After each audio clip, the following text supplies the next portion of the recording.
people don't actually know what's going on inside of their head. They just kind of know that they wake up in the morning and they have habits and they have things that they do. And they're very comfortable having these habits and doing what they do and knowing what they're doing. And one of those experiences actually came from when I was in the 2nd grade. I have some habits in me that have been ingrained now for 2 decades, actually, because this happened when I was 7. And so I grew up in the valley, and that meant that I went to Lewiston Elementary. Now, I absolutely love Lewiston Elementary because that's a piece of my heart. They've now torn down the old school. I'm kind of brokenhearted. They built a new one. It doesn't have near as much character. But just close your eyes and imagine yourself, and it's a very old school that was built upon as time went on. And so there's lots of labyrinthy things. There's lots of buildings that are connecting places, going places. And I'm in the 2nd grade. And every Wednesday, we would go to the library or the computer lab, and we got to be in the library and do stuff in the library. And every first Wednesday, we got to go up into the computer loft. Not the computer loft. So there was the computer lab, and then there was a loft above the computer lab. And so we would get to go to the loft, and we could climb the stairs, and there was cool. It was a casino patterned carpet on the floor with numbers. And so you'd have 1, 2, 3, 4, 5, 6, 7, 8, 9, 10. Now you couldn't sit on 10 because you'd then fall. They were afraid you'd fall through the banister and fall to your death, and that wouldn't look good for an elementary school. So we could never sit on 10, but you could sit from 1 to 9, and you'd go cross-legged and you just listen, and she'd read stories for 45 minutes. That was the best time of my elementary school. I loved it. And so it was the first Wednesday. It was Wednesday, it was the first Wednesday. I had been waiting all day to get to that library so that she could read to me. And I was so excited. So everybody lines up at the door. And Mr. Westbrook, my 2nd grade teacher, said, "Oh wait, everybody, you gotta go back. You gotta get your pencils because we're going to the library and you need your pencils in the library." And little old me, who loved the library and loved the loft, said, "But Mr. Westbrook, we don't need to get our pencils because this is loft day. She's going to read to us." And he went, "Okay, everybody line up at the door," and we all headed down to the library. We get to the library, and I was bursting. My little heart was bursting so excitedly because it was loft day. We get into the library, and Mrs. Wheeler, our librarian, said, "Okay, everybody, pull out your pencils. We're going to work on a worksheet." And someone said, "But we don't have our pencils." And she said, "Well, you came to the library. Where are your pencils?" And every single person in my 2nd grade class turned their heads and said, "She told us we didn't need our pencils." Little 2nd grade me wanted to drop through the floor because every person, now this is Lewiston Elementary. This means that overcrowding is a serious thing, and there were 30 kids in this classroom, if not 35. And every 34 of them all turned and stared at me, and I'm quite sure pointed and said, "But she told us we didn't need our pencils." And Mrs. Wheeler crossed her arms and looked at me and said, "Why not?" And I looked at her with every ounce of my book reading loving heart and said, "But today's loft day." And she said, "Well, I had you working on a worksheet today, and I guess you just don't get to have that experience." So she walked us all up, she read books to us. And did I enjoy loft day that day? No. That was the farthest thing from my mind, because that is the first time that I had been publicly embarrassed for knowing something or for thinking that I knew something. Fast forward to the next year, same elementary school, 3rd grade. I loved hanging out with my mom and my grandma. That's just what I did. I loved listening to stories. I loved listening to them talk. And my grandma she crocheted a lot. And so I would watch her crochet and I would watch her work with yarn. Absolutely loved it. And I picked up some words along the way. So we're weaving. We have our little boards, our loom boards, and we're weaving in my 3rd grade class.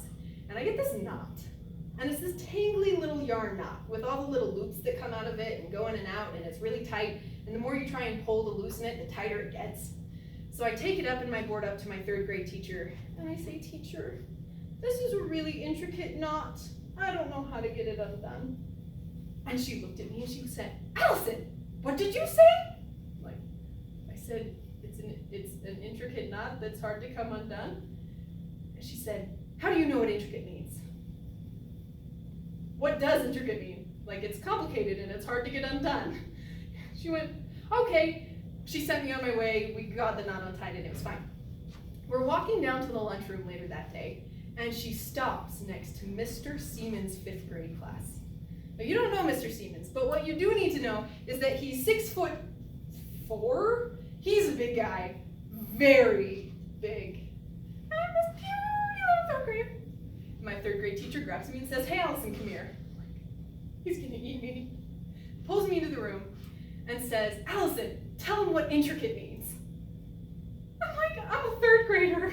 I don't know. So I tell him what I think intricate means. He grills me for about 2 minutes in front of his entire 5th grade class. My sister was in the room at the time. They usher me out and we go to lunch. The reason why I tell these stories is because this is how our subconscious works. Why do I remember these stories? It's been, as of March, it will have been 21 years. Why do they stick? They stick because those are the memories that I draw on when someone asks me for information. Those are the memories that I pull from when I want to do something smart. Those are the things that I draw on when I want to be myself. Because myself is using the word intricate as an 8-year-old. Myself is telling everybody, don't worry about going back and getting your pencils, because we gotta get to the library so we can read. But that meant for every year after that, when I wanted to be that myself, when I wanted to be me, I wasn't. Because there was a 2nd grade librarian whom I have now moved on from, I promise. I forgave, I let go. The story doesn't sound like it, but I really did. Who I think back to that day when she was mad at me for telling people something wrong. Or the 3rd grade teacher who pulled me up in front of a 5th grade and a 3rd grade class to say, explain this word, because I just apparently was too smart for my own good. And so now, later on, as a 15-year-old and a 20-year-old and a 25-year-old, am I as willing to throw myself out there? Probably not. Because I still have that program running in my mind telling me that it's painful to be smart. It's painful to try something and get it wrong. How many of you have can think of something like that from your growing up years? You can think of something that even though your natural inclination is to do something different, you have a memory attached to that, so you say, no, that's painful. I'm gonna do this instead. Did you know that our subconscious has 400 billion bits of info per second going at 100,000 miles per hour going on in our head every second? 400 billion. Our conscious has 2,000 bits of information per second going only 100 to 150 miles per hour. So if we write that up on the board, it's in my back pocket. Yes. What did I just say? Okay, so 400 billion versus 2,000. Which one's gonna win? I'm gonna vote that one's gonna win every time. And so even though we in our minds think that we have these ideas, we have these great brilliant things, we think, yes, we're going to do these things, but you have 400 billion thoughts going on in your subconscious telling you you're going to do something different. And so even though your conscious wants to win, you generally get pulled back because your subconscious has 400 billion ideas that tell you, nope, we tried this once, it didn't go well. Nope, we tried that once, it didn't go well. So we're not gonna try that anymore. Because for me, in my mind, I say I'm gonna go to bed every night at 10 o'clock and I'm gonna wake up every morning at 5 a.m. And I go, but you feel more tired when you get 7 hours of sleep. I don't know why my brain thinks this, because I generally feel great. It's harder to get up in the morning if I've had 7 versus 6.5. I think it's my REM cycles. But at 2 o'clock, the 6.5 night and the 7-hour night make a huge difference. Which one do I want? The 7. But my subconscious is telling me, oh, you're so tired in the morning when you get 7. So I tell myself, no, even though that would probably be one of the best things that we could do for ourselves. So what I want to teach you today are the mindset, the tools, and the techniques to help you figure out how to change that.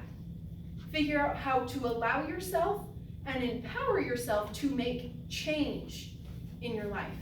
Because if you're sitting here, I know this because I set the intention that the people who came here were looking for change. They wanted to find something different, even if they're not quite sure what it is yet. And so I want to teach you about what it is to use mindset, tools, and techniques that help you to create something different. This is in no way telling me that I'm going to fix you. I can't. I have no intention of doing. I'm not fixing myself because I realized that fixing me meant I was a broken mug with glue. I want to heal myself because I want to be able to let go. As some very dear friends told me last week, when stuff comes up, when old triggers come up, remember that big red bump. You have that big red bump in your brain that you just pile stuff on top of because you want to hide that it exists. You want to forget that it's there. It's that trigger that it doesn't matter how good your self-control is, how well you're doing, every 6 months, maybe every 5 years, if you're really good at burying it, it gets triggered because it's still there. So the difference between pushing past it and burying it because you don't want to be a bad person because you're feeling that, in case you were wondering, we all feel that. It doesn't matter what our big red bump is from. It makes us angry, it makes us sad, it makes us feel embarrassed. Every human being on the face of the planet has it. That's what makes us human. But instead of going, ooh, it's this big red thing and I don't want to touch it and I don't want anyone to know that it exists, you go, ooh, that's a big red bump. I wonder what's there. And you embrace it for what it is.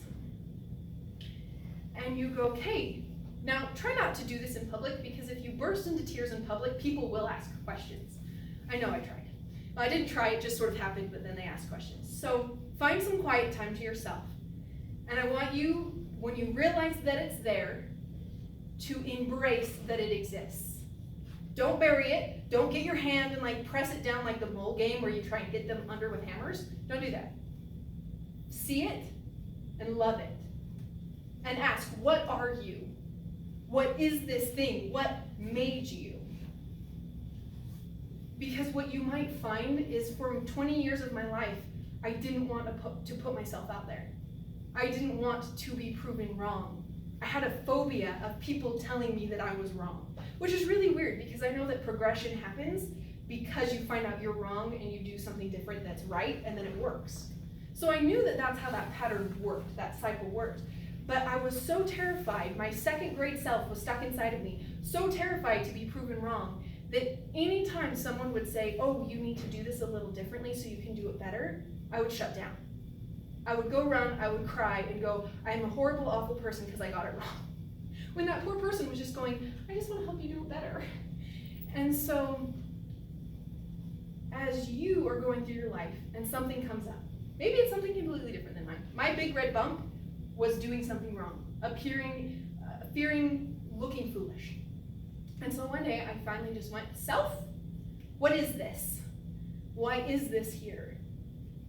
And I finally, because I asked myself a question, did you know that your brain will answer any question you ask?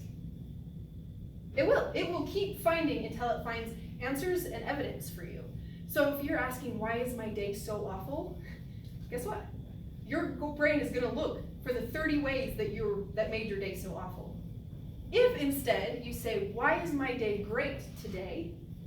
Then your brain will supply you all the answers that made your day great. It all depends upon the questions you ask your brain. So when you ask your brain, why do I feel awkward and uncomfortable about this? Your brain will help you bring it up. You've got to be prepared though to write it down. So write it all down, get it on paper, and look at it and go, wow, I never understood myself so well before. This makes sense. And so you write down all of those things that cause it, memories, emotions, ideas, fears, whatever they are, write them down. And then thank them for being there. That's not always something we think about. We just kind of go, okay, you're here, now I want you gone. But do you realize that those experiences gave you compassion? Those experiences gave you empathy. Those experiences gave you perspective you didn't have before. they made you into who you are as the person sitting in front of us, sitting in front of me today. It gives you the opportunity to help people you couldn't help any other way. And so instead of saying, oh, I wish that had never happened, or oh, I wish that I had been smarter, or oh, how could life be so cruel, instead say, thank you for the journey. What do I do with it? Sometimes those things you'll keep.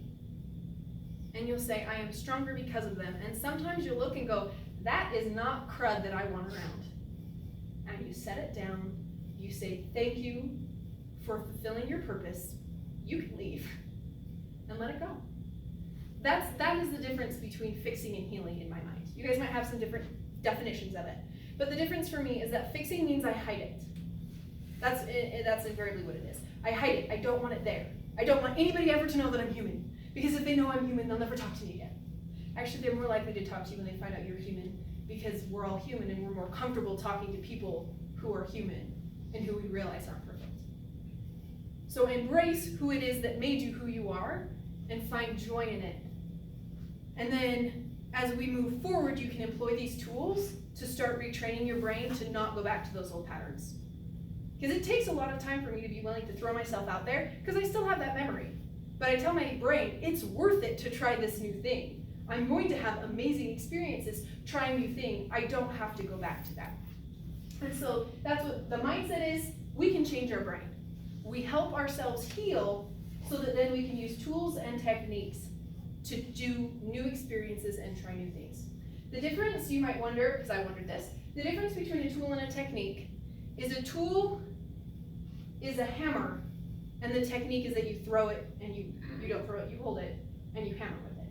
So a tool is the instrument you're using, and the technique is the procedure or the way in which you use that tool.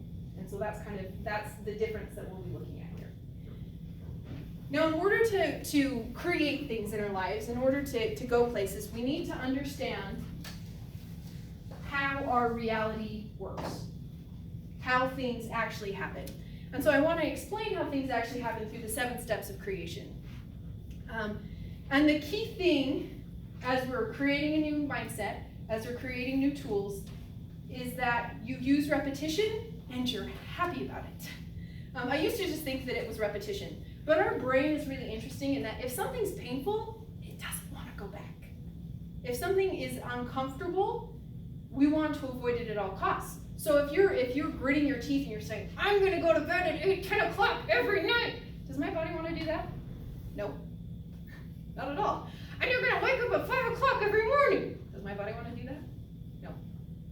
But as you use these tools and I say, I get to go to bed at 10 o'clock every night, I want to, because I'm happy about it. So the things that we talk about, remember that your emotions matter. Because when you're thinking of that big red bump, generally you feel ashamed, you feel embarrassed, you feel awkward, and so that reinforces, because you repeat it, and you repeat it with negative emotion. So to build a new road, you need to repeat it with a positive, strong emotion to give your brain the evidence that this is a good thing. And so we want to work on helping those ideas that float into your mind. Those, I want to try this new thing, I'm excited about this new thing. We want to have you guys try it and actually have it stick. So you need to understand how to make it stick. So inside of us, I make no promise that this will be pretty. As I mentioned, I was a debater in high school, not art. But we're going to try. Okay, so this little line signals the difference between our conscious mind and our subconscious mind. So your eyes, right over here, see something happen. You observe something. And then that observation goes into your brain, and your brain goes, I wonder what I'm going to do with this observation. And because there's only 2,000 things going on up there and 4 billion things going on down there, your subconscious goes, I know what to do with it. So it takes this thing and it pulls it down into your subconscious, and it starts finding all of the evidence it possibly can to show you that that's a bad thing. So let's say I was walking in the library today and I tripped and I fell. I could look at it and go, huh, that was funny, whatever, a little bit of a klutz, cool, whatever, jump up and go on with my day. Or if I had a bad experience with that, I trip and fall, and my brain goes, oh, I'm an awful person. I just fell down, I'm always falling down in front of people, I'm always so awkward, I'm just such a klutz, my life is awful. And so your brain takes this observation of something that happened and immediately starts spinning it a positive way or a negative way. You have that choice of whether this is going to be a positive or negative. And then it goes down, so I should start. You have your thoughts. That's what's going on. So you have this idea up here, you have an observation, you have an idea, and then your thoughts tell you what you should think about it. What do you want to do with that thing? And your brain goes, well, I don't know. What previous experience do I have that tells me what I should do? And so then you have your thoughts, you make an observation, you have a thought, and then your subconscious brain kicks in and goes, you fell down.